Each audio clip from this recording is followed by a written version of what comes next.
हो गए? बस आज के लिए इतना काफी है। इतनी जल्दी हार मान गए? अब उम्र भी तो हो गई है। हाँ, लगता है आखिरकार बुढ़ापे ने तुम्हें हरा ही दिया। चलो जूस पीते हैं। चलो।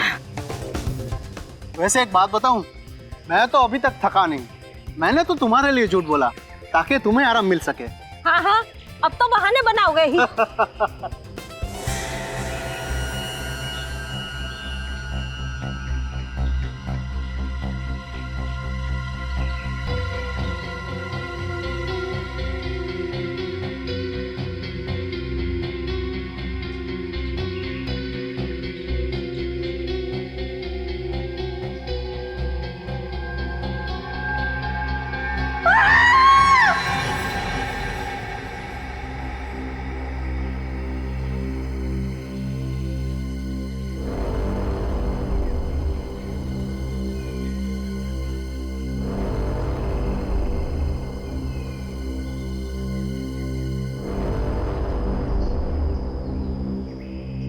देखो बॉस, इस लड़की के कपड़ों पर ये गन पाउडर लगा हुआ है। इसका मतलब साफ है, इस लड़की को बहुत नजदीक से गोली मारी गई है, ऑलमोस्ट पॉइंट ब्लैंक रेंज से।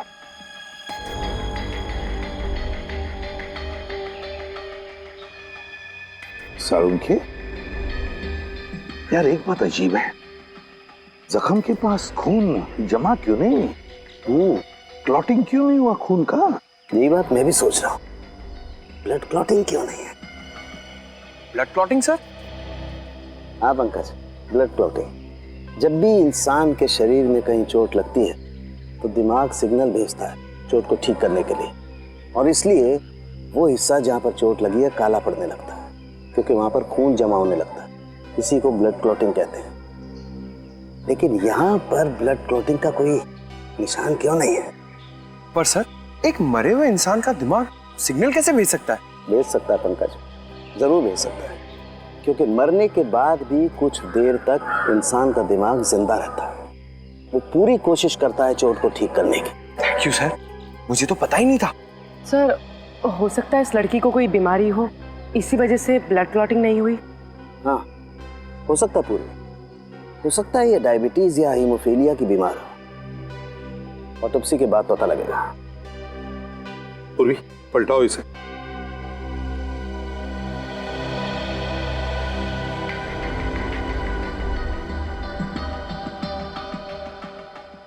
यार एग्जिट वूंड तो है, गोली पीठ से बाहर निकली है, गोली बाहर निकली है।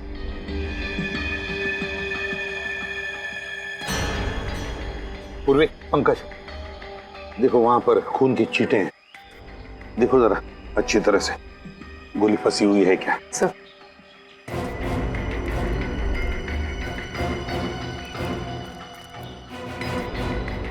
साळुंखे, एक बात बता, इस लड़की की मौत हुई कब? बस इसकी बॉडी में अभी तक राइगर मोर्टिस सेट नहीं हुआ, शरीर जकड़ना शुरू नहीं हुआ। इसका मतलब इसकी मौत ज्यादा से ज्यादा 3 घंटे पहले हुई होगी। मौत ज्यादा से ज्यादा 3 घंटे पहले?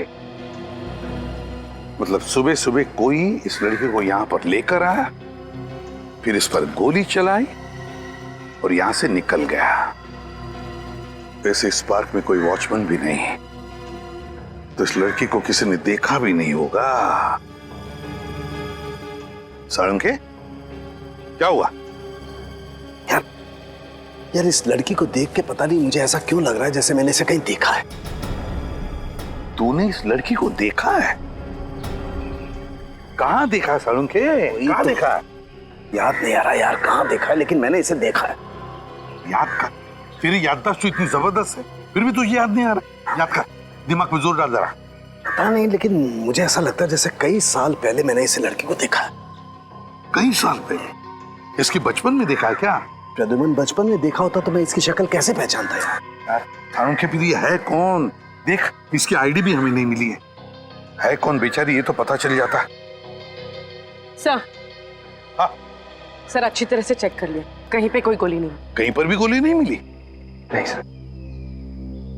तो कहीं ये खूनी गोली लेकर तो नहीं गया?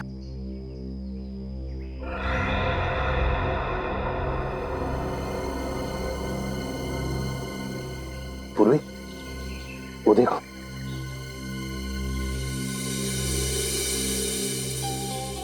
ड्रेस। सर ये तो फेमस डिजाइनर शमिता का टैग है। Famous designer Shamita, Shamita boutique.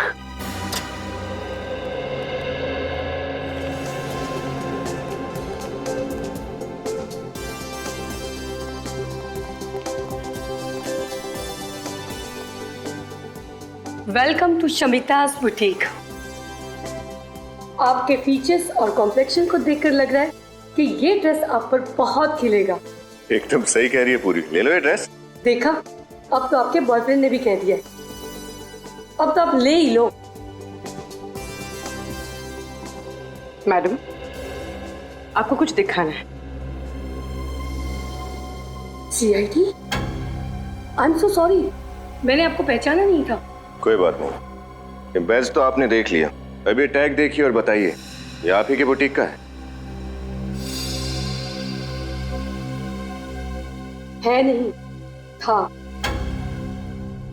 हाँ मतलब ये टैग हम बहुत साल पहले यूज करते थे, करीब 15 साल पहले। 1998 के बाद हमारे बुटीक का लोगो बदल गया है, अब हम ये लोगो यूज करते हैं।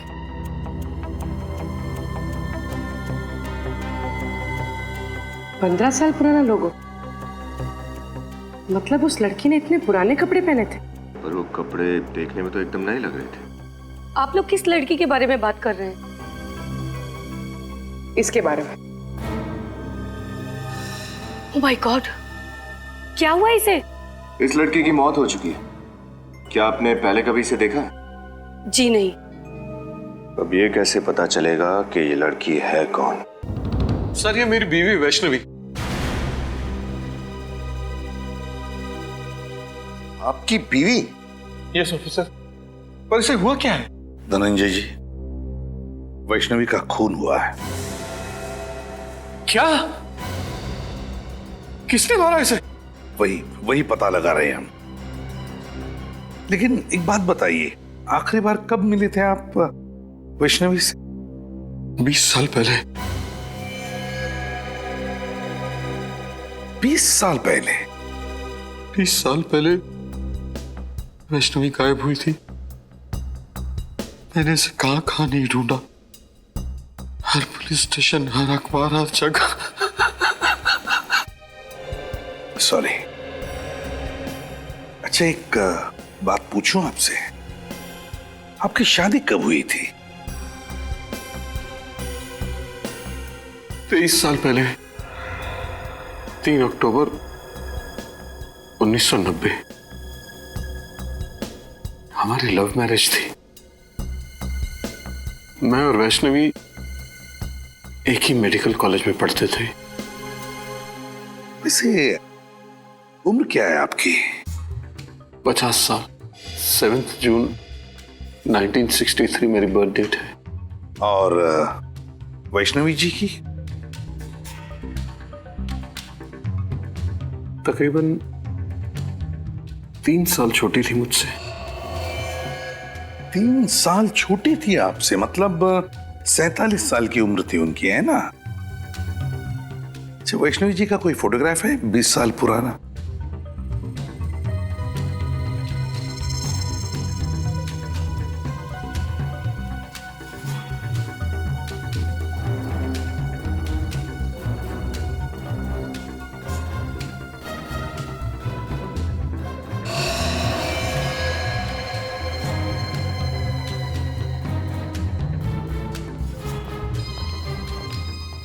सर वैष्णवी 20 साल पहले जैसे लगती थी, आज भी ठीक वैसे ही लगती है।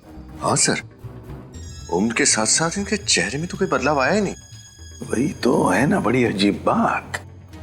एक औरत जो 20 साल पहले जैसे दिखती थी, आज भी बिल्कुल वैसे ही दिखती है।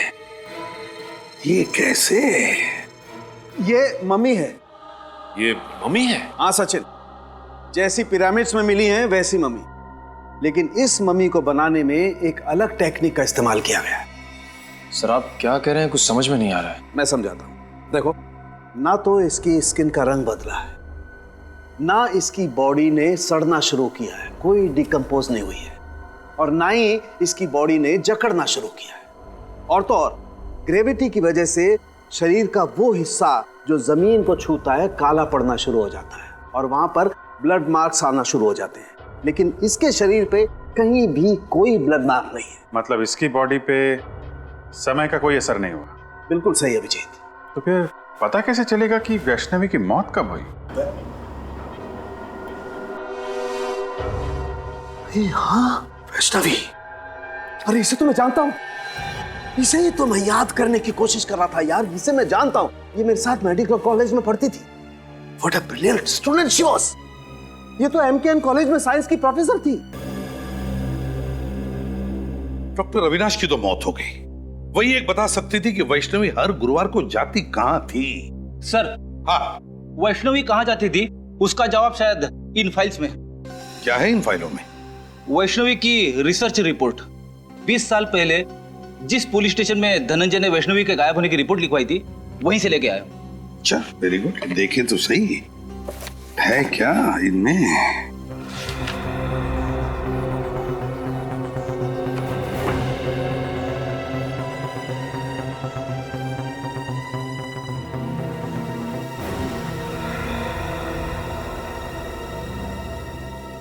सर ये देखिए, वैष्णवी गायब होने से पहले 2 रिसर्च प्रोजेक्ट पर काम कर रही थी, एक पोस्टमार्टम और एक प्रीमार्टम। सर, पोस्टमार्टम के बारे में तो सुना है, जो सालुंके साहब लाशों के साथ करते हैं। ये प्रीमार्टम क्या होता है? फ्रेडी, प्रीमार्टम शरीर की वो स्थिति है, शरीर की वो स्थिति जो किसी भी इंसान के मरने से पहले होती है, मरने से पहले। और फिर पोस्टमार्टम तो तुम जानते ही हो। लेकिन एक बात समझ में नहीं आ रही है कि वैष्णवी इन 2 विषयों पर ही क्यों, प्रीमार्टम और पोस्टमार्टम, इन 2 विषयों पर ही क्यों रिसर्च कर रही थी? क्यों, ऐसा क्या खोज रही थी वो? किस बात पर रिसर्च कर रही थी? कहीं ना कहीं तो कुछ भी तो मिलना ही चाहिए। ये क्या है? ओह, वैष्णवी ये रिसर्च कर रही थी, ये खोजने की कोशिश कर रही थी वैष्णवी, जिससे इंसान का शरीर अनश्वर रह सके, अनश्वर, इमॉर्टल, चिरंजीव।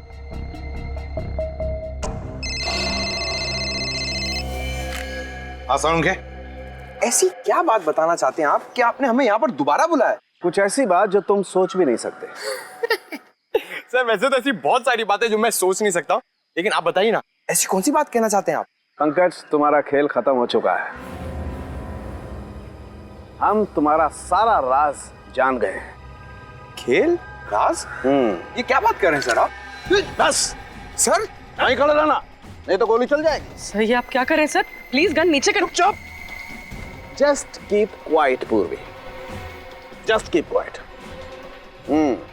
अब देखो पंकज, मैं तुम्हारे पेट पर गोली मारता हूं तो एक गोली तुम्हारे शरीर को चीरती हुई पेड़ पर ठीक वहीं जाकर के लगेगी जहां पर वो खून लगा हुआ है।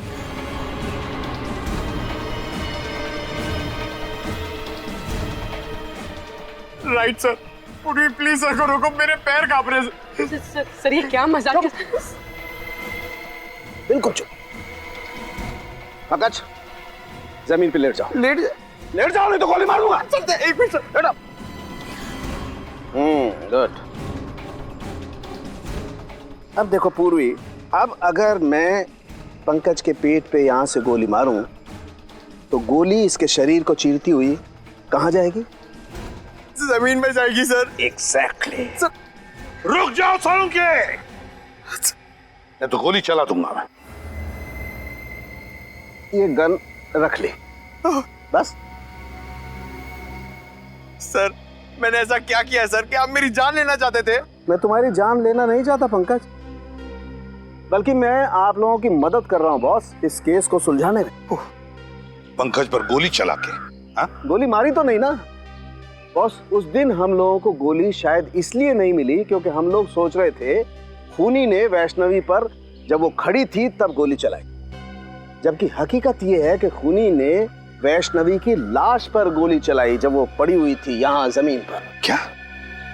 उसकी लाश पे गोली चलाई उसने? सब फिर तो शायद गोली जमीन के नीचे होगी। बिल्कुल हो सकता है, खोद कर देखो।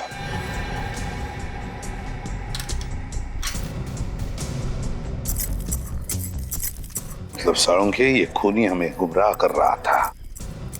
उसने गोली चलाई जिंदा वैष्णवी पर नहीं, वैष्णवी की लाश पर, और फिर उसके बाद में उसने उस पेड़ पर खून लगा दिया ताकि हमें लगे कि उसने जिंदा वैष्णवी पर गोली चलाई। सर, गोली मिल गई। गोली मिल गई तो समझो खूनी भी मिल गया। वेरी गुड, फिर तो मिठाई खिलाओ यार। साळुंखे, पहली मिठाई तुझे खिलाऊंगा क्योंकि खूनी तेरा दोस्त धनंजय है। धनंजय। क्या बात कर रहे हो यार तुम? हाँ धनंजय, क्योंकि ये गोली उसी गन की है जो गन हमें धनंजय के घर में मिली थी, समझे? धनंजय की गन?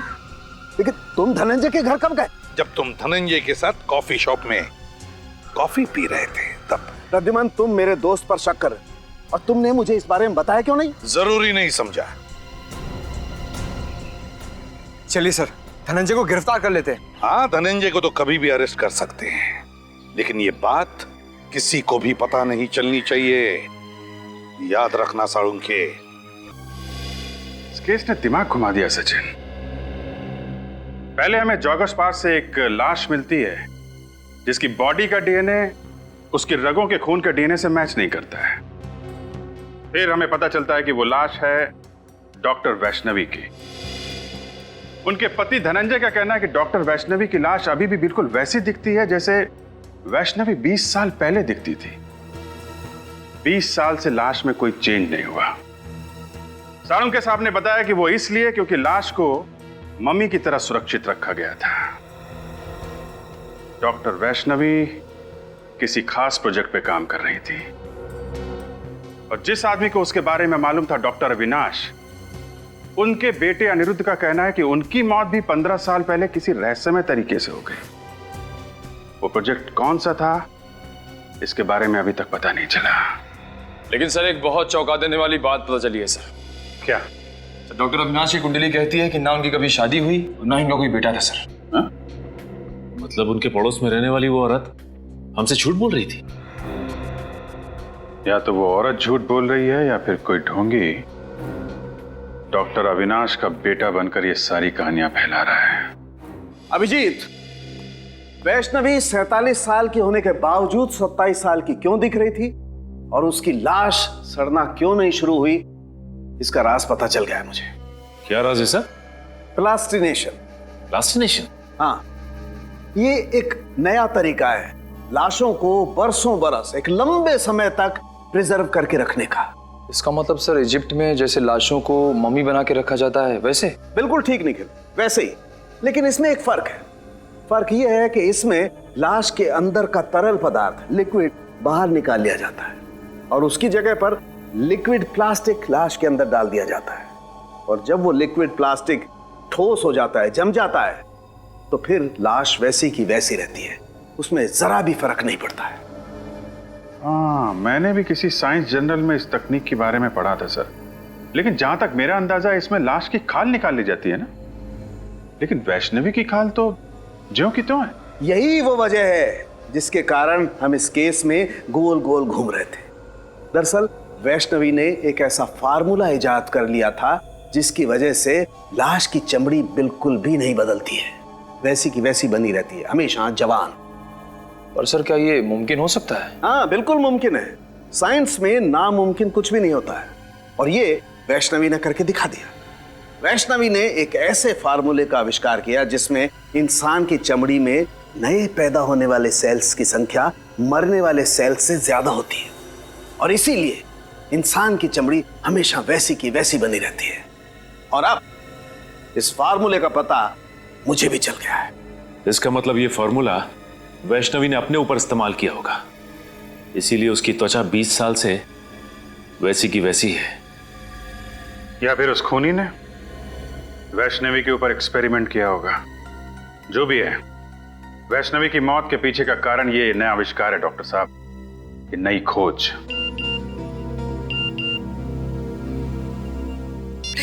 प्लीज सर जल्दी आइए, मैं खतरे में हूँ। तारिका, तारिका खतरे में। Come on Tarika, Tarika, my God, Tarika, Tarika, Tarika, my God, इसकी नब्ज बहुत स्लो हो गई है यार। सर कुछ कीजिए ना। एक मिनट, मैं आता हूं। तारिका, तारिका, तारिका, तारिका, उठो। तारिका, तारिका, तारिका, उठो। Are you okay? Are you okay? हाँ मैं ठीक हूँ। ये कैसे कैसे हुआ ये सब? वो पे कैंटीन से जब अंदर आए मैंने देखा कि यहाँ पे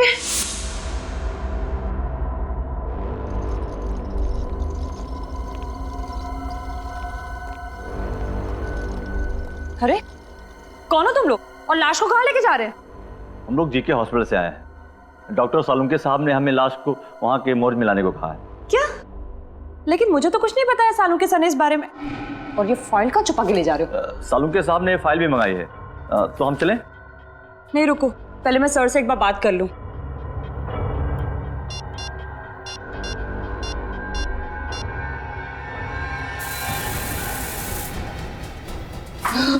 सालुंके से भी बात करना जब होश में जाना। Good night.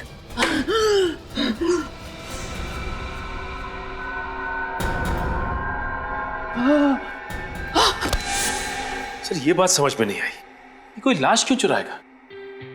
सचिन, वैष्णवी की लाश को पार्क में फेंकना और फिर यहां लैब से चुरा ले जाना, ये सब एक प्लानिंग थी, प्लानिंग। खूनी वो फार्मूला चुराना चाहता है तो सालुंके साहब ने बड़ी मेहनत से इस लैब में तैयार किया था। मतलब सर जब वो खूनी फार्मूला नहीं बना पाया तो उसने ये सब हमें गुमराह करने के लिए किया। करेक्ट, हमें गुमराह कर रहा है वो। हम उसके जाल में फंसते चले गए। लेकिन खूनी को ये बात कैसे पता चल गई कि सालुंके सर फॉर्मूला बना चुके हैं?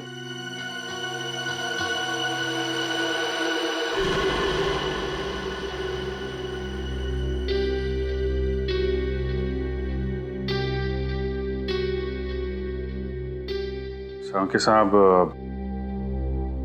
कहीं आपने तो किसी को? आई एम सॉरी अभिजीत, लेकिन मैंने वो फार्मूला धनंजय को बताया था, लेकिन वो ऐसा आदमी है नहीं। केस की इंपॉर्टेंट डिटेल्स आप बाहर वालों के साथ शेयर कर रहे हैं। इतनी बड़ी भूल आप कर कैसे सकते हैं सालुंके साहब? मुझसे गलती हो गई, आई नो, मैं मानता हूं, लेकिन धनंजय मेरा दोस्त है यार। दोस्त खूनी नहीं हो सकता? धनंजय खूनी? हाँ, या तो धनंजय खूनी है या फिर उसका कोई साथी। सचिन,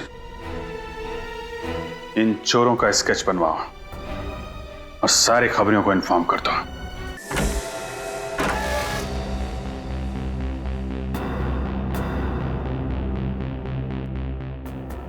कोना कोना छान मारो, हो सकता है धनंजय घर में ही छुपा हो।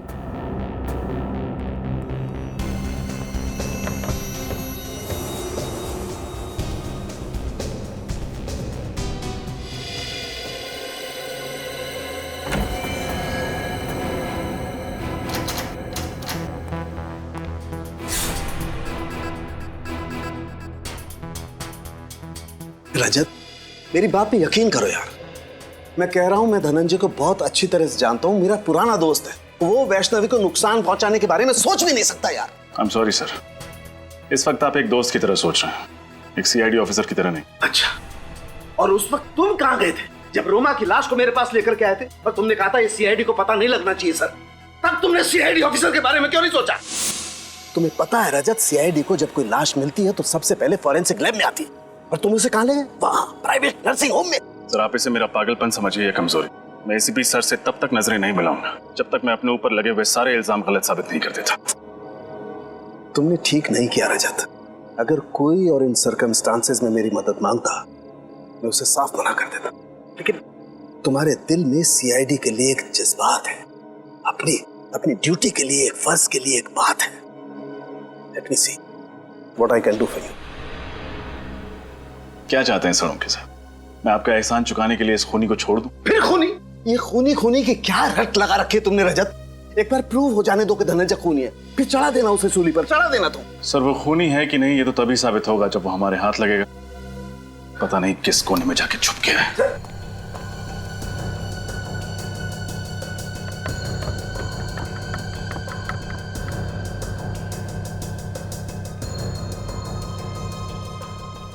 हाँ सचिन, कुछ मिला क्या? हाँ सर, ये देखिए चाय का मग और उल्टी रखी किताब। इसका मतलब कुछ देर पहले यहाँ बैठकर कोई किताब पढ़ रहा था। कोई और नहीं सचिन, जरूर धनंजय ही होगा। किसी ने उन्हें खबर कर दी होगी कि हम आने वाले, बस भाग गया। क्या हुआ? तुम मेरी तरफ इस तरह से घूर के क्यों देख रहे हो? हाँ क्या मतलब, क्या तुम्हारा साथ में था ना मैं तुम्हारे?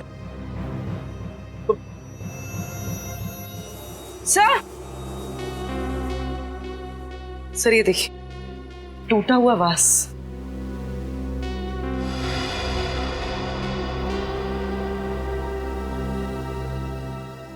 सर इस पे तो खून भी लगा हुआ है, देखिए।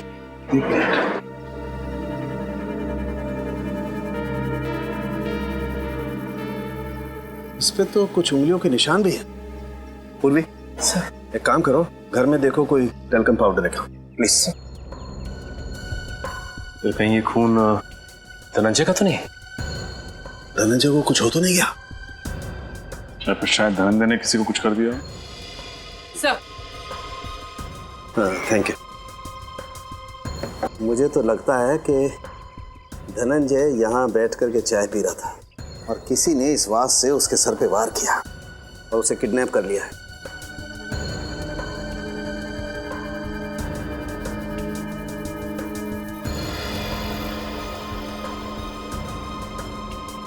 अब इस फिंगरप्रिंट का फोटो ले लेते हैं। अब पुलिस रिकॉर्ड में मैच करके देखते हैं, पता चल जाएगा आखिर ये है कौन।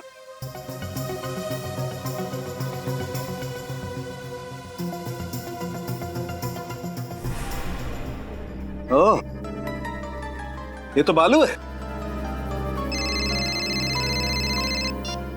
हेलो, कौन है वो? बालू इस वक्त कहां है वो? ठीक है, कड़ी नजर रखो उस पर, कहीं भी नहीं जाना चाहिए वो।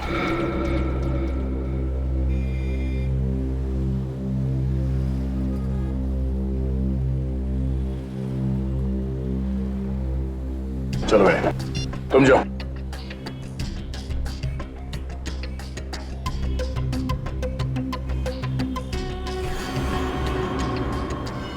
सीआईडी के सबूतों के साथ छेड़खानी करने की हिम्मत कैसे की तूने? माफ करना साहब, मैंने सब पैसों के लिए किया। किसने दिए थे पैसे? साहब वो अनिरुद्ध ने दिए था। अनिरुद्ध? सर ये तो डॉक्टर अविनाश का बेटा है। वही कर रहा है ये सब। पहले अपने पिताजी के अमेरिका जाने की झूठी कहानी सुनाई और अब इनसे गैर कानूनी काम करवा रहा है। ठिकाना कहाँ है उस अनिरुद्ध का?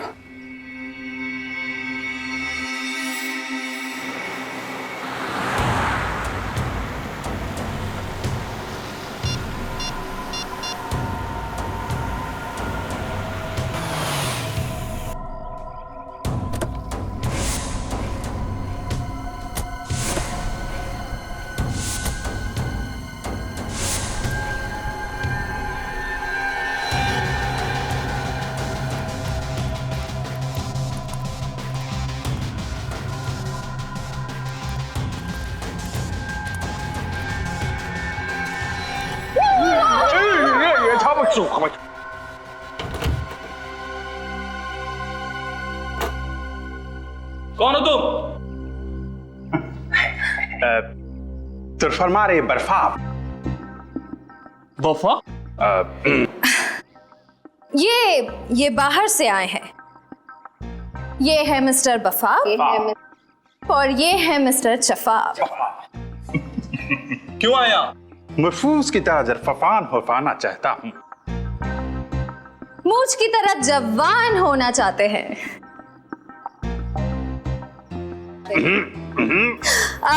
इनके कहने का मतलब है कि इन्हें पता चला है कि तुम्हारे बॉस के पास एक स्पेशल फॉर्मूला है जिससे लोग जवान हो जाते हैं और ये वो फॉर्मूला खरीदना चाहते हैं। नहीं, ऐसा कुछ नहीं है। चलो निकले यहाँ से। दरफात तरफोड़ के हरफात पे रख देंगे।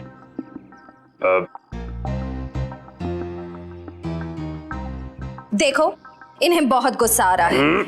ये बहुत बड़े साइंटिस्ट हैं, बहुत पैसा भी है इनके पास।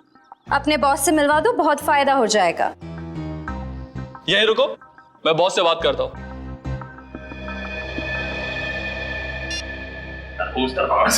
सर फोड़ने का नहीं, वेट करो। तरफोड़ कंट्रोल।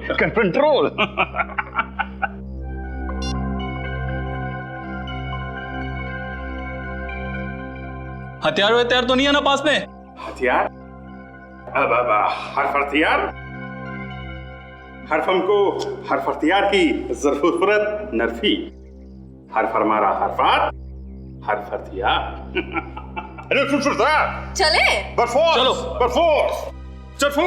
Let's go.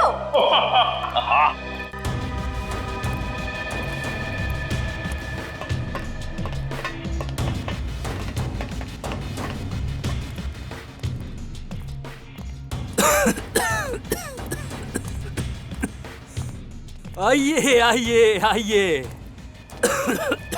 स्वागत है आपका। मुझे वैज्ञानिकों से बातें करना बहुत अच्छा लगता है। क्या सेवा कर सकता हूँ मैं आपकी? सेवा तो हम आपकी करेंगे। सिर्फ हमको जरफेल की हरफ अंदर, चरफक्की, फिर फिसिंग। ये कह रहे हैं कि आपके सीक्रेट फॉर्मूला की खबर इन्हें लग चुकी है। आप जैसे ब्रिलियंट और जीनियस साइंटिस्ट की तलाश ये करते रहते हैं। Thank you. आपका वो सीक्रेट फॉर्मूला ये खरीदना चाहते हैं।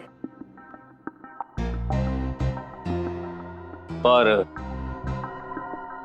वो फॉर्मूला बिकाऊ नहीं है। सॉरी। दरफात तरफोड़ के हरफात में रख देंगे। ये कह रहे हैं कि हर चीज बिकाऊ होती है, बस सही दाम देने की जरूरत होती है। फिर तो मुझे इस फॉर्मूले के 100 करोड़ रुपए चाहिए। सरफों का फोड़। तैयार हैं आप? दूर दरफात तरफोड़ के मंजूर है, 100 करोड़ देने के लिए तैयार है। मगर ये देखना चाहते हैं कि आपका वो सीक्रेट फॉर्मूला काम करता भी है या नहीं। करता है। जाओ लेके आओ। 15 साल की मेहनत है उसमें। ऐसा काम करता है कि बहुत जल्द इस दुनिया में बूढ़ा इंसान दिखाई नहीं देगा। हर तरफ जवान ही जवान, बच्चे ही बच्चे।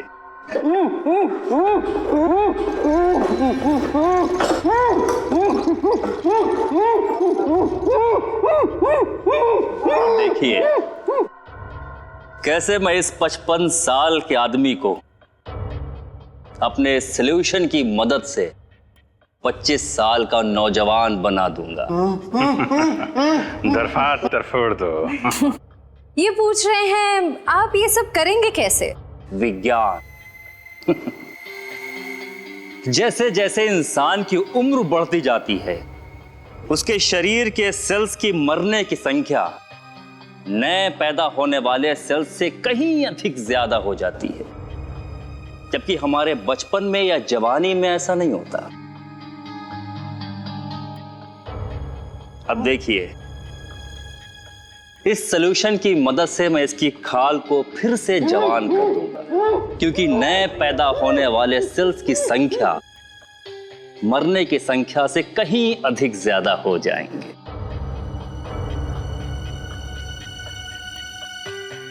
बस बस डॉक्टर अविनाश, समझ में आ गया आपकी जवानी का राज। ये हिंदी कैसे बोलने लगे? हिंदुस्तानी है तो हिंदी तो बोलेंगे ही डॉक्टर अविनाश। सीआईडी? पकड़ो इसे।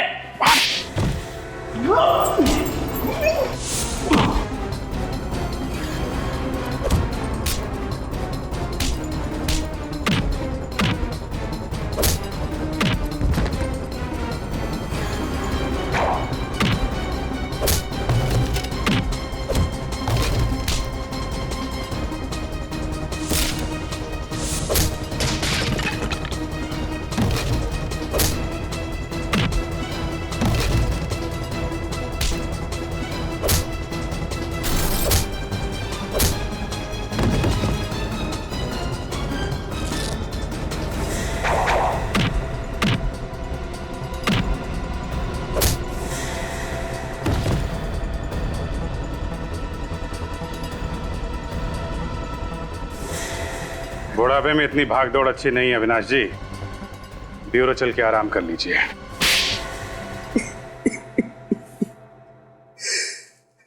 वैष्णवी के रिसर्च के बारे में सिर्फ मैं ही जानता था। ये रिसर्च उसके लिए इतनी अहम थी कि उसने डॉक्टर धनंजय को भी उसके बारे में नहीं बताया था। और तुमने क्या किया? विश्वासघात। वैष्णवी का विश्वासघात किया तुमने उस फॉर्मूले के लिए जिसके लिए उसने बरसों तक मेहनत की थी। लेकिन सर, पर कोई भी रिसर्च बिना पैसे के पूरी नहीं होती सर। उसके एक्सपेरिमेंट का सारा खर्चा मैंने उठाया था। उसे खुफिया लैब बना के दी ताकि वो बिना किसी रोक टोक के पूरी शिद्दत और मेहनत से अपने जुनून में सफल हो सके। और जब वैष्णवी सफल हो गई तो तुम लालची हो गए। तुमने सोचा क्यों ना वो फॉर्मूला लेकर नाम और पैसा खुद ही कमा लूं, है ना? हाँ। लेकिन जब उसने फॉर्मूला देने से मना कर दिया तो मैंने उसे मार डाला और उसी को लाश को प्लास्टिनेट करके उसी पर एक्सपेरिमेंट करने लगा। एक्सपेरिमेंट क्यों? वैष्णवी की मौत के बाद फॉर्मूला तुम्हारे हाथ नहीं लगा?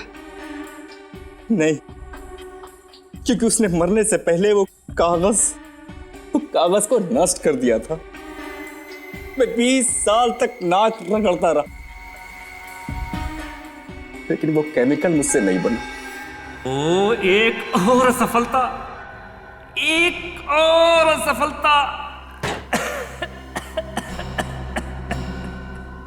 न जाने कितनी बार मुझे फेल होना पड़ेगा अपने इस एक्सपेरिमेंट में।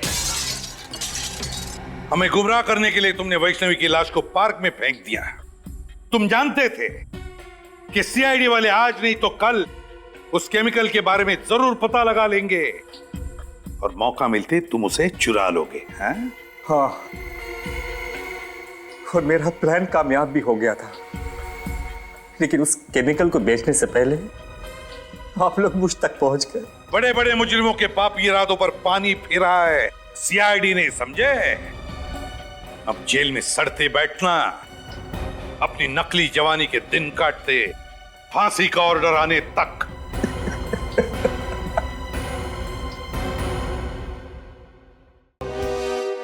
तो जसवीर, तुमने अपने 3 दोस्तों को कल शाम को यहाँ पे छोड़ा था और उसके बाद से उनका पता नहीं चल रहा है। हाँ सर, उन्होंने कहा था कि सुबह 6 बजे तक वो आ जाएंगे सर।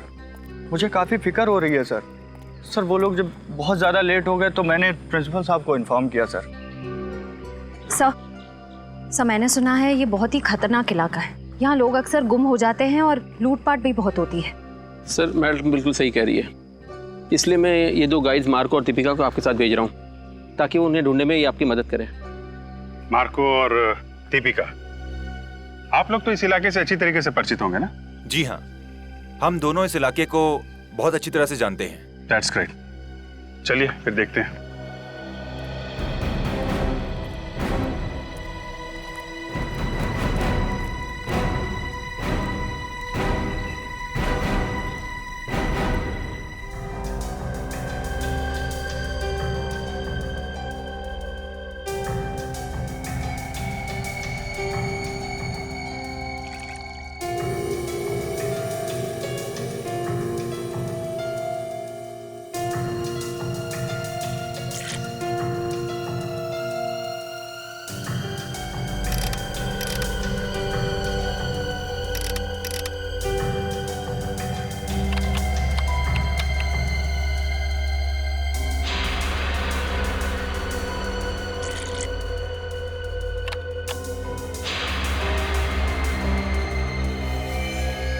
ओह नो, क्या हुआ?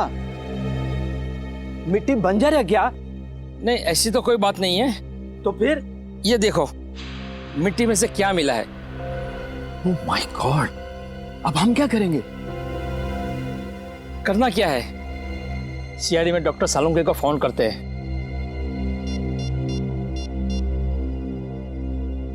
Hello, doctor Salunke?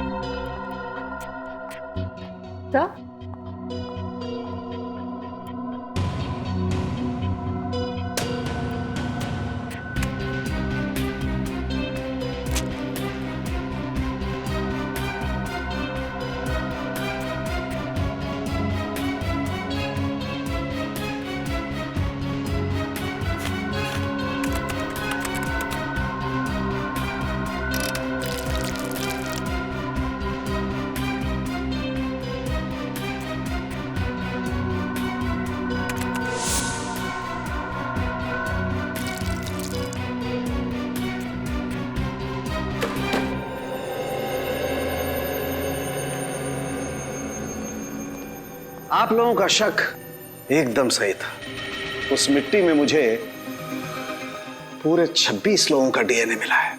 आपका मतलब 26 लोगों को गाड़ा गया था वहां पे? वो जगह पे कोई कब्रिस्तान तो नहीं था? वही तो, इसीलिए तो ये मामला और भी ज्यादा गंभीर हो जाता है।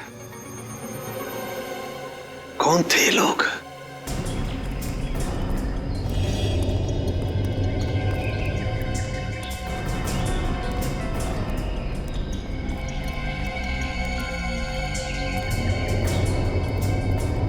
तो इधर बाईं तरफ और दाईं तरफ क्या है? बाईं तरफ खाई है और दाईं तरफ एक जमीन का टुकड़ा है। अगर किसी को हैकिंग करनी होती है तो वो सीधा इसी रास्ते से ऊपर जाता है। इधर? Yes sir. सर, कहीं वो लोग इस खाई में तो नहीं गिर गए होंगे? पहले चलो देखते तो हैं, आ जाओ। सर,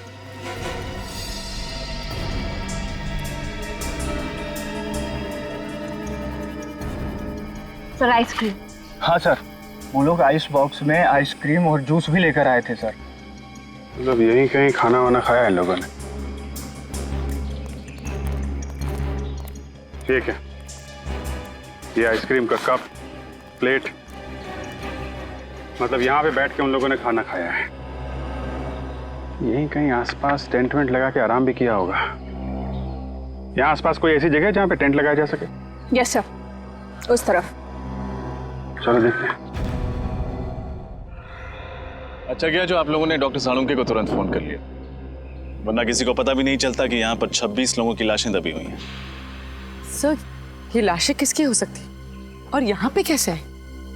ये तो इस जमीन का मालिक समर्थ ही हमको बता सकता है।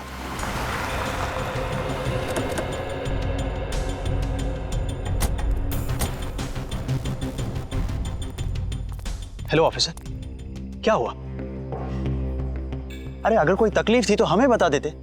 सीआईडी वालों को बुलाने की क्या जरूरत थी? जब लाशों के भंडार मिलते हैं तो एक अच्छे नागरिक का फर्ज होता है कि वो सीआईडी को तकलीफ दे। लाशों के भंडार कहाँ? आपकी जमीन के अंदर हमें 26 लाशें मिली। 26 लाशें? ऐसे कैसे हो सकता है? आपको जरूर कोई गलतफहमी हो गई है। कोई गलतफहमी नहीं हुई है। हमें इंसानों की हड्डियां, बाल, दांत मिले हैं। अभी ना जाने क्या क्या मिलना बाकी है आपके जमीन के अंदर से।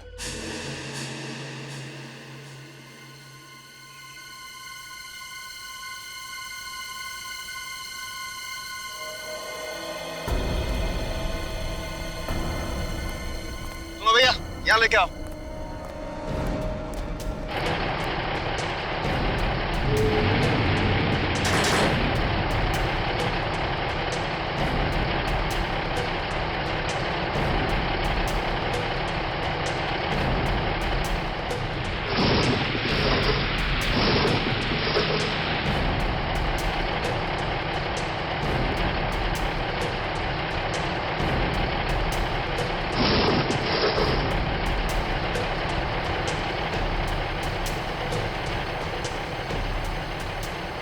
मुझे तो यकीन नहीं आ रहा है कि इस जमीन के अंदर 26 लोगों की लाश है। अगर कोई मुजरिम एक भी लाश को गाड़ता है तो वो पकड़ा जाता है, और यहाँ किसी ने 26 लाशें गाड़ी है। कोई भी जुर्म छुपता नहीं है डॉक्टर तारिका। इस अपराध से भी पर्दाफाश हो ही गया। उर्मीन मजदूरों को लेके जाओ, उनको बोलो उस तरफ खुदाई शुरू करें। आप लोग उस तरफ चलिए।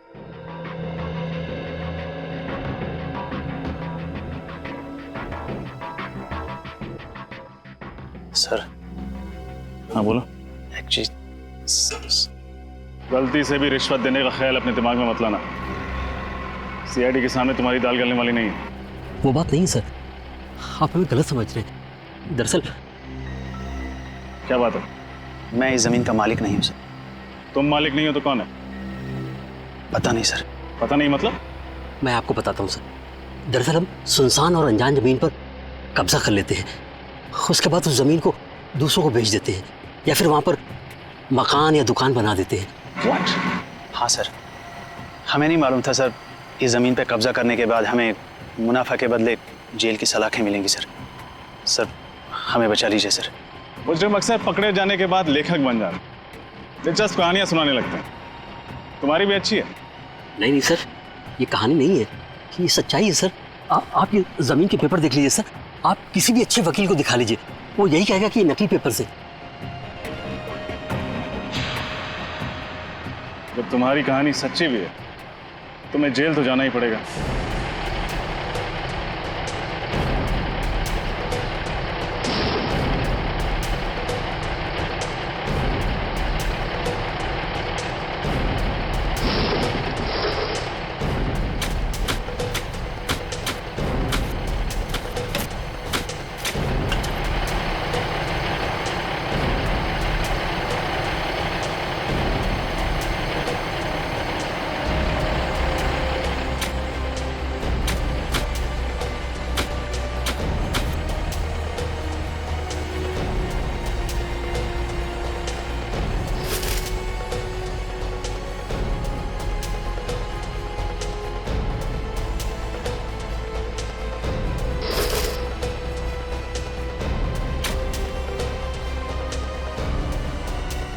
मैडम, ये देखिए मैडम। कंकाल सर,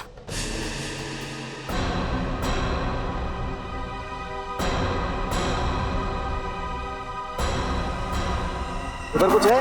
सर,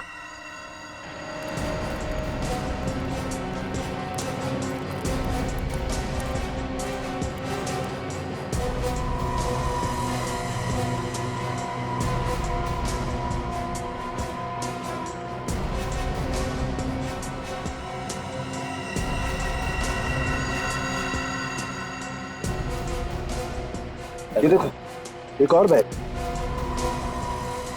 सर शायद ये लोग यात्री होंगे, हो सकता है इनके सामान में कोई आईडी वगैरह हो। बिल्कुल, चेक करते हैं।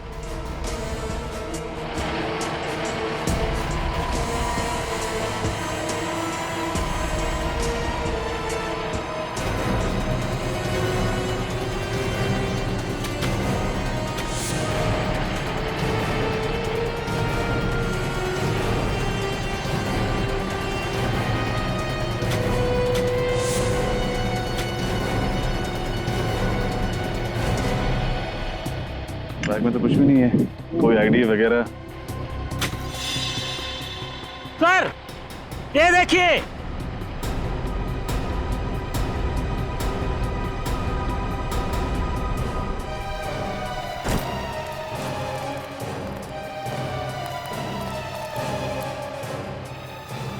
सर ये देखिए नींव का पत्थर।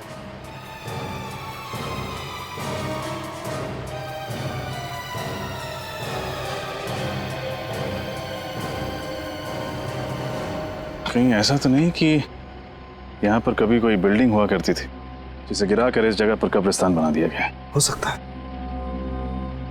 पता नहीं वो कौन सी मनहूस घड़ी थी जब हमने इस जमीन पे बुरी नजर डाली, लेने के देने पड़ गए। आप दोनों हमारे साथ ब्यूरो चलेंगे, आपसे पूछताछ करनी। जमीनों के घोटाले करने के लिए तुम दोनों को गोल्ड मेडल देना चाहिए, गोल्ड मेडल। जाने कितनी जमीनों पर गैर कानूनी कब्जा किया तुम लोगों ने, और कितने लोगों को जमीनें बेच भी दी। माफ कर दीजिए सर, गलती हो गई। अब हम ऐसी धांधलेबाजी फिर कभी नहीं करेंगे। अरे धांधलेबाजी तो तब करोगे ना जब जेल से छूटोगे। अब आइंदा हम धांधलेबाजी नहीं करेंगे।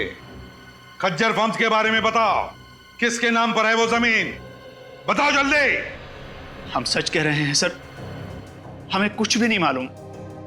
हम तो ऐसे ही जमीनों पे कब्जा कर लेते हैं जो लावारिस होती है।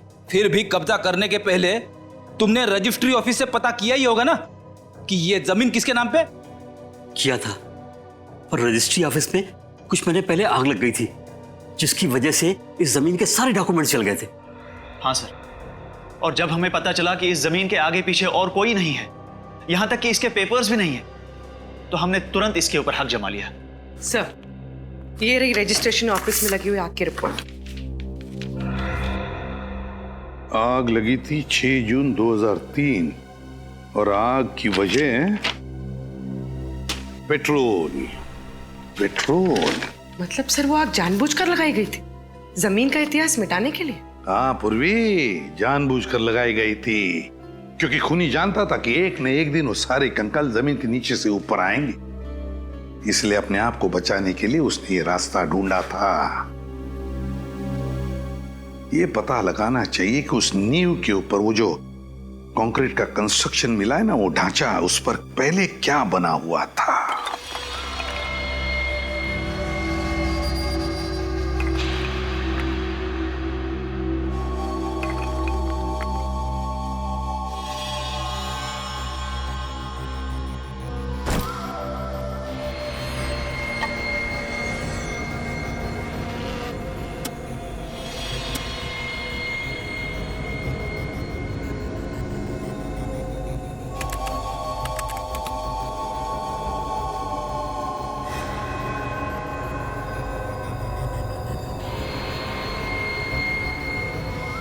ओह माय गॉड, क्या हुआ सर? तारिका, ये हड्डी जरा गौर से देखो। ऐसा लगता है जैसे इस हड्डी को किसी ने आरी से या 100 चेन से काटने की कोशिश की है। सर मुझे तो ये खूनी बहुत बड़ा सरफिरा लगता है। कुछ लोगों के स्कल पे तो मुझे दांतों के निशान दिखे। ये देखिए, जैसे कि वो उनका सर ही चबाना चाहता हो। My God. सर कहीं ये किसी जंगली जानवर का काम तो नहीं है? नहीं रोहन, ये किसी जंगली जानवर का काम नहीं हो सकता है, क्योंकि जानवर किसी को खाने के बाद उसे जमीन में गाड़ने की मेहनत नहीं करता। ये काम किसी इंसान का ही है। सर अब बस ये पता चल जाए कि इन सब की मौत कब हुई थी, तब जाके हम उस खूनी तक पहुंच सकते हैं। चल जाएगा तारिका, ये भी पता चल जाएगा उस माइक्रोस्कोपिक रेडियोग्राफी के जरिए। Microscopic radiography? सॉरी सर, पर क्या है ये? कभी सुना नहीं इसके बारे में। रोहन, ये एक ऐसा प्रोसेस है जिसके जरिए हम ये पता लगा सकते हैं कि इंसान की मौत कब हुई है। और ये देखो, जिस इंसान की ये हड्डी है उसकी मौत 7 से 10 साल पहले हुई है, यानी 2003 से 2006 के बीच में इस इंसान की मौत हुई है।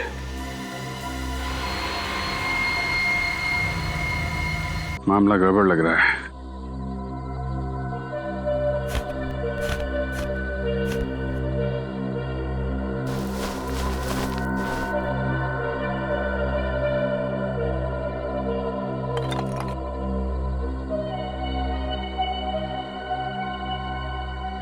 कंकाल? निखिल, कुछ खोदने का इंतजाम करो।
ये क्या चक्कर है? एक दो तीन चार। ये जसवीर तो कह रहा था कि उसके 3 दोस्त गायब हैं। चौथा कहां से आ गया? हाँ सर, हमें 3 की तलाश थी और यहाँ चौथा भी आ गया। जसवीर, तुम्हारे तीनों दोस्तों के साथ में कोई और आदमी भी था क्या? नहीं सर। सर, ये कंकाल क्या मेरे दोस्तों के हैं सर?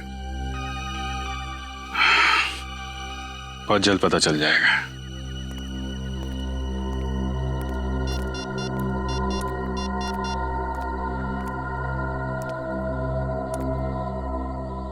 हाँ तारिका जी, आपको जंगल में आना पड़ेगा।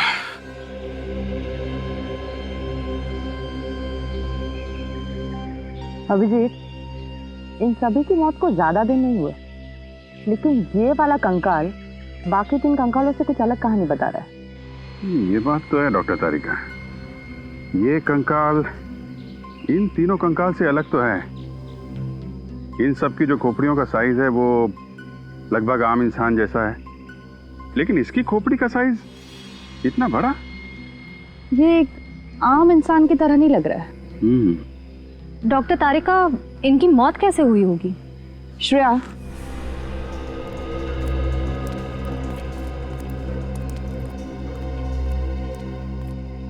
इसकी गर्दन पे और छाती पर दांतों के काटने के निशान है, पर फोरेंसिक में टेस्ट करके ही सही नतीजे पर पहुंच सकते हैं। खजर फर्म से मिली फाउंडेशन के अनुसार ही मैंने ये ब्लूप्रिंट तैयार किया।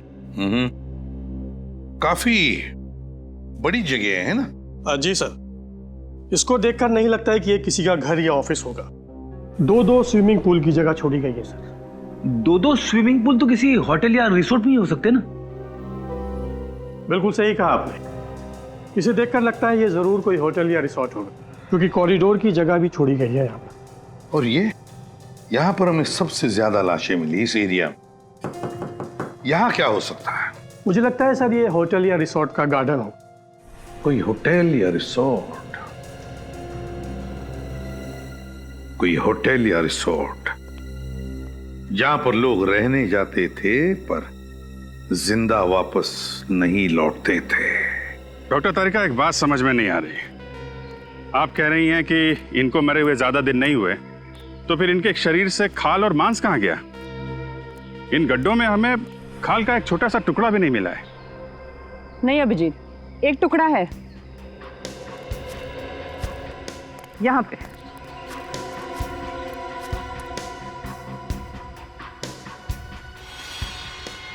ये देखो, मांस का टुकड़ा है। जी हाँ सर, मैं पहचानता हूं इन्हें। ये दलजीत है और ये मयंक, दोनों नेशनल लेवल के रनर्स थे। दोनों नेशनल लेवल के रनर्स? पर हुआ क्या, गायब कैसे हो गए ये? सर 10 साल पहले अप्रैल 2003 में मुंबई में एक इंटरसिटी टूर्नामेंट हुआ था। ये दोनों उसी में भाग लेने आए थे। टूर्नामेंट खत्म होने के बाद हम लोग तो उज्जैन वापस चले गए, लेकिन ये दोनों माथेरान घूमने जाना चाहते थे। फिर? सर इन लोगों ने रिक्वेस्ट की थी कि ये 2-3 दिन में वापस आ जाएंगे, लेकिन इनकी कोई खबर नहीं आई। इस लड़की को तो आप जानते ही हैं ना? हाँ सर, ये रिया है। ये पंचगनी गई थी हाइब्रिड प्लांट के रिसर्च के लिए। मुंबई रुकने का इसका कोई प्लान नहीं था, पर शायद उस रात काफी हाईवे पर जाम था, इसलिए मजबूरी में यहाँ इसे रुकना पड़ा। खज्जर फार्म में? जी। पूर्वी ये तीनों के तीनों, ये 2 लड़के और ये लड़की मुंबई शहर के नहीं थे, बाहर के थे, बाहर के। और सर ये तीनों खज्जर फार्म में रुके थे। वही तो, तीनों खज्जर फार्म में रुके। इस मांस का रंग बिल्कुल सफेद हो गया है। डॉक्टर तारिका, ऐसा सफेद तो केमिकल की वजह से होता है ना? हाँ, खूनी ने इन चारों की खाल निकालने के लिए जरूर कोई सॉल्यूशन या फिर केमिकल का इस्तेमाल किया है। सर हमें यहाँ आसपास से किसी भी केमिकल के ट्रेसेस या लैब वगैरह कुछ नहीं मिला है। इसका मतलब इन चारों को मारा कहीं और गया है और बाद में इन्हें यहाँ पे लाके गाड़ दिया गया।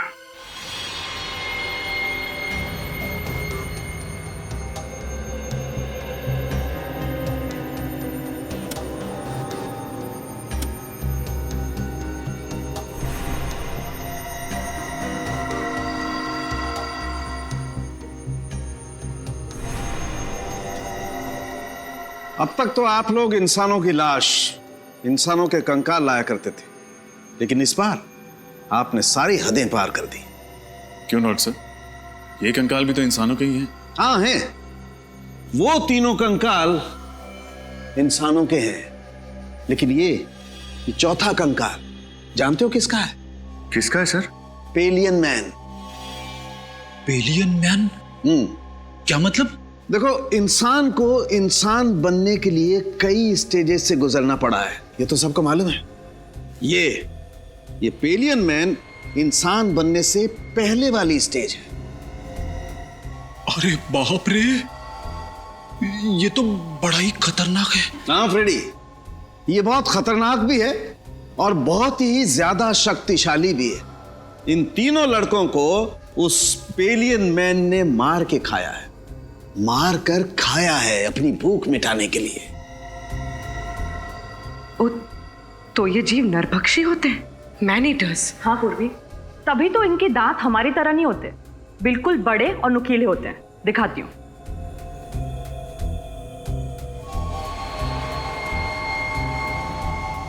ये देखो, और इस तरह से घुसते हैं।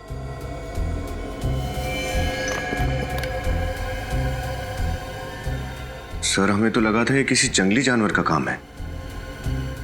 ऐसा भी कोई जीव हो सकता है, ये तो हमने सोचा ही नहीं था। लेकिन विनीत, अगर इन 3 लड़कों को इस जीव ने मारा है, तो फिर इस जीव को किसने मारा?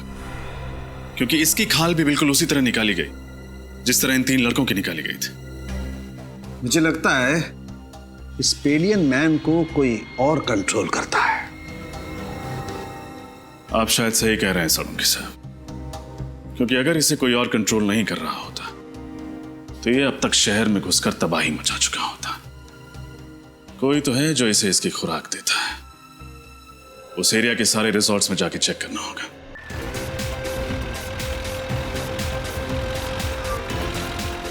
सर, ये रिसोर्ट और कितनी दूर है? बस थोड़ी देर में आ जाएगा, वो देखो।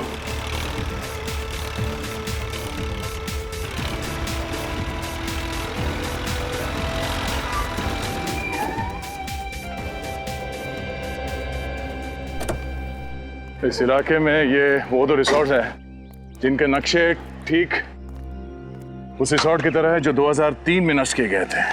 अब सर, उन तीनों लड़कों का और उस आदि मानव का कंकाल भी तो हमें आसपास के एरिया में से ही मिला था ना। फिर रिसोर्ट में जाने से खतरा हुआ तो?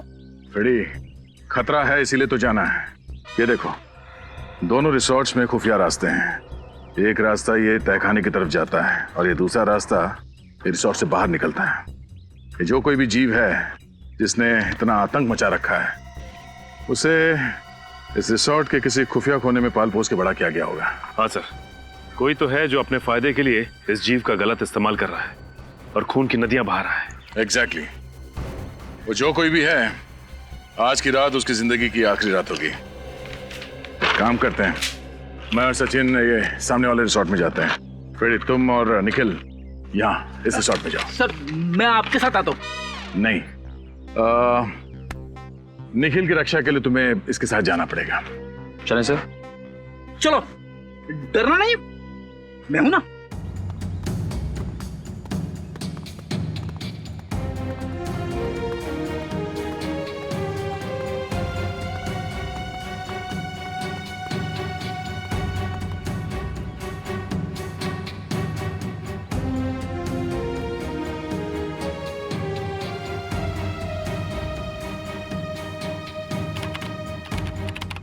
कमाल है, हमें तो लगा था उन 3 लड़कों के हादसों के बाद हमारा बिजनेस कुछ दिनों के लिए ठप हो जाएगा।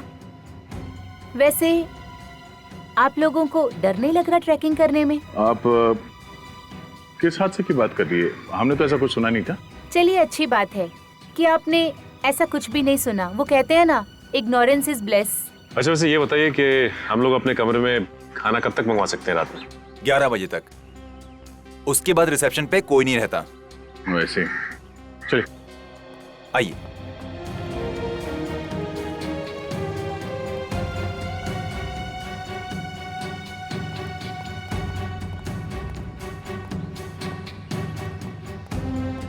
सर मुझे इनके तौर तरीके यहाँ कुछ ठीक नहीं लग रहे हैं। तू फिक्र मत कर निखिल, दया सर ने भेजा है मुझे तेरी रक्षा करने के लिए। मैं तेरी मूंछ का एक बाल भी बाका नहीं होने दूंगा। लेकिन सर मेरी तो मूंछ ही नहीं है। अरे तू उगानी चाहिए थी ना। अब ये भी मुझे समझाना पड़ेगा तुझे। अरे 11:30, चलो।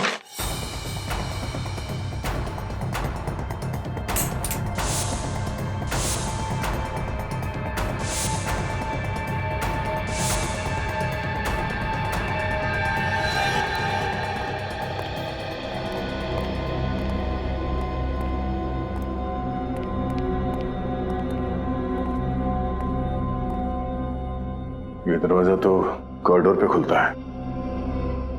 नीचे चलते हैं।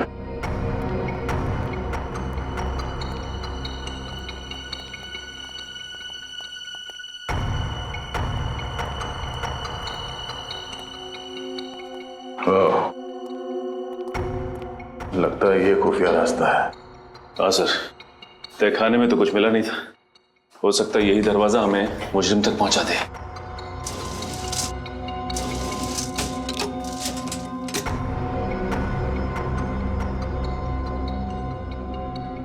ये तो दरवाजे पे बुरी तरह से जंग लगी हुई है। ऐसा लगता है दरवाजा काफी साल से खुला ही नहीं है, किसी ने हाथ तक नहीं लगाया इसे।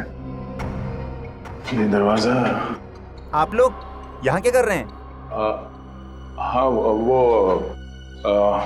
वो पानी चाहिए था तो ढूंढते ढूंढते यहाँ आ गए। यहाँ पे? यहाँ पे नहीं, हम लोग रिसेप्शन की तरफ जा रहे थे, लेकिन रास्ता भूल गए। वैसे ये रास्ता कहाँ जाता है? कहीं नहीं, ये दरवाजा हमेशा बंद रहता है। इस रिसोर्ट में और भी कई दरवाजे हैं जो हमेशा बंद रहते हैं। ये रिसोर्ट तो भूल भुलैया है। आप लोग अपने कमरे में चलिए, मैं पानी लेके आता हूँ। सर अगर इस रिसोर्ट में कुछ नहीं है तो फिर जरूर अगले रिसोर्ट में कुछ होगा। इस फ्रेडी को फोन करके देखते हैं।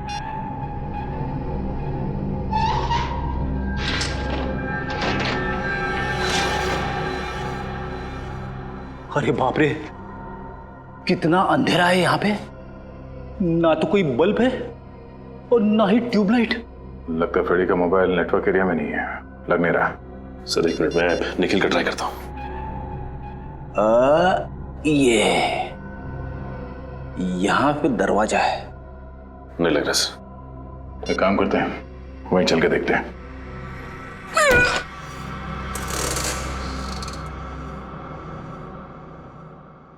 अरे एक और खुफिया दरवाजा। हाँ सर।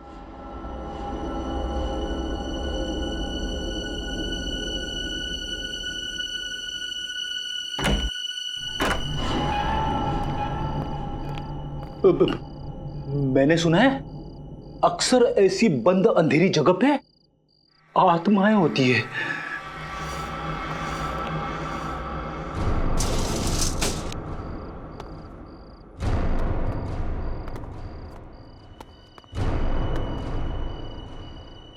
इतना सारा खून, खूनी आत्मा। सर खूनी आत्मा नहीं, नरभक्षी जीव। सर उन मुजरिमों ने उस नरभक्षी जीव को यहीं छुपा रखा है और अपने गुनाहों को अंजाम दे रहे हैं। ये चाकू, ये हड्डियां, ये खून, सर मुझे पूरा यकीन है वो नरभक्षी जीव यहीं पे है सर, यहीं पे। मगर है कौन वो जिसने इस नरभक्षी जीव को पाल के रखा है? उसे जरा भी डर नहीं लगा कि अगर इस नरभक्षी जीव ने उसे ही खा लिया तो? ये क्या है सर? रिसोर्ट के नक्शे के हिसाब से रिसोर्ट से बाहर जाने का ये खुफिया रास्ता है। सर दरवाजा तो खुला हुआ है। हाँ।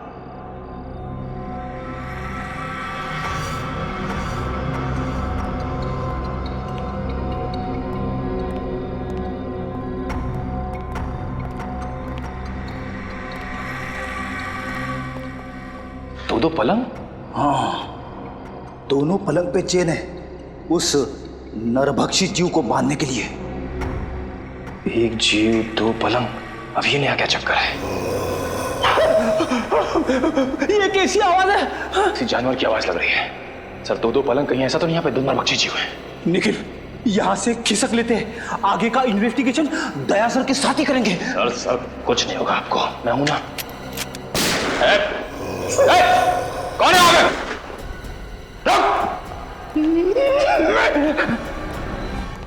ये गेट खुला है। सर फिर तो फ्रेडी और निखिल इतनी क्या होंगे? हाँ निखिल, सही देखिए, हड्डी और ये खून। ओह नो,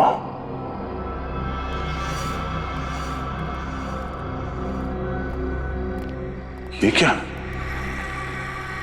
इसका मतलब है दो नरभक्षी जीव। लेकिन सर एक की तो मौत हो गई थी। सचिन, निखिल और फ्रेडी की जान को भी खतरा है, जल्दी।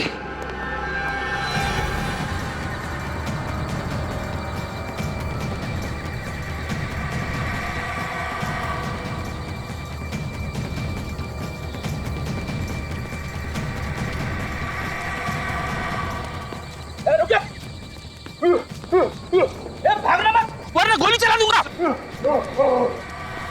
रुक।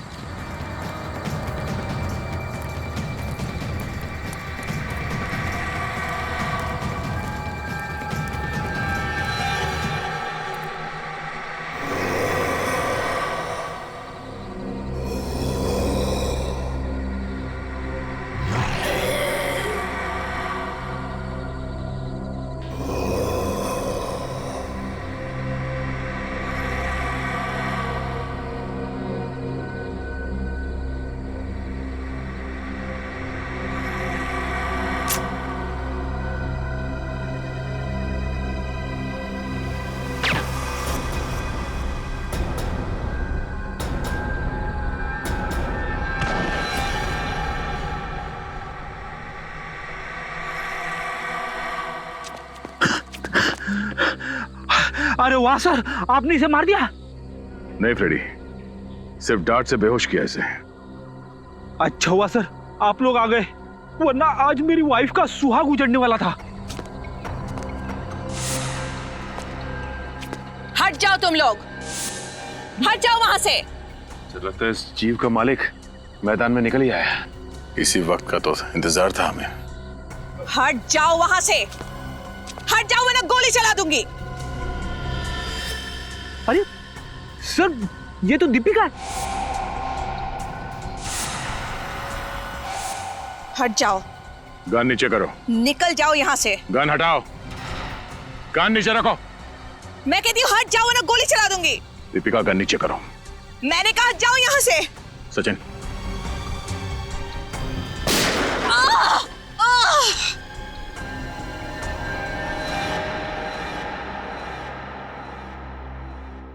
मेरे पिताजी एक एंथ्रोपोलॉजिस्ट थे, मानव वैज्ञानी। बहुत साल पहले वो मंटोनियो नाम के एक छोटे से टापू में गए थे, जहां से वो 2 ऐसे जीव लेके आए जो ना तो इंसान थे और ना ही जानवर।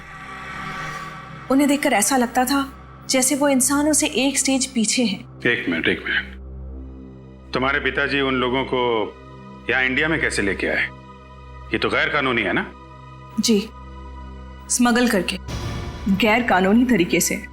पर जैसे जैसे वक्त बीतता गया उनके साथ मेरा लगाव बहुत बढ़ गया। पर मेरा यकीन मानिए सर, मैं बिल्कुल नहीं जानती थी कि जैसे जैसे वो बड़े होते जाएंगे वो नरभक्षी बन जाएंगे, मैन ईटर्स। और इसीलिए तुमने उनकी इंसानी मांस खाने की भूख को मिटाने के लिए रिसोर्ट में जितने भी लोग आते थे उनका शिकार करना शुरू कर दिया। तो मैं और क्या करती? मुझे डर था कि कहीं एक दिन उन्हें अपना खुराक ना मिले तो शायद वो मुझे ही अपना शिकार बना लेंगे। अगर इतना ही लगाव था तुम्हें इन दोनों से, तो तुमने एक जीव को मार क्यों दिया? क्योंकि वो मेरे कैद से भाग गया था और उसने उन तीनों लड़कों को मार दिया। और जब इस तरह के जीव अपने मालिक का आदर और सम्मान नहीं करते हैं तो उन्हें मार ही देना चाहिए। सर, क्या मैं एक आखिरी बार उससे मिल सकती हूँ? प्लीज। वो कहाँ है? कैसा है वो? उसे हमने एंथ्रोपोलॉजी डिपार्टमेंट भेज दिया है। वो लोग तय करेंगे उसके साथ क्या करना है। लेकिन तुमने बहुत बड़ा गुनाह किया है। न जाने कितने मासूम लोगों की जान गई है तुम्हारी वजह से। तुम्हारे साथ क्या करना है ये अदालत तय करेगी, असाइलम या जेल।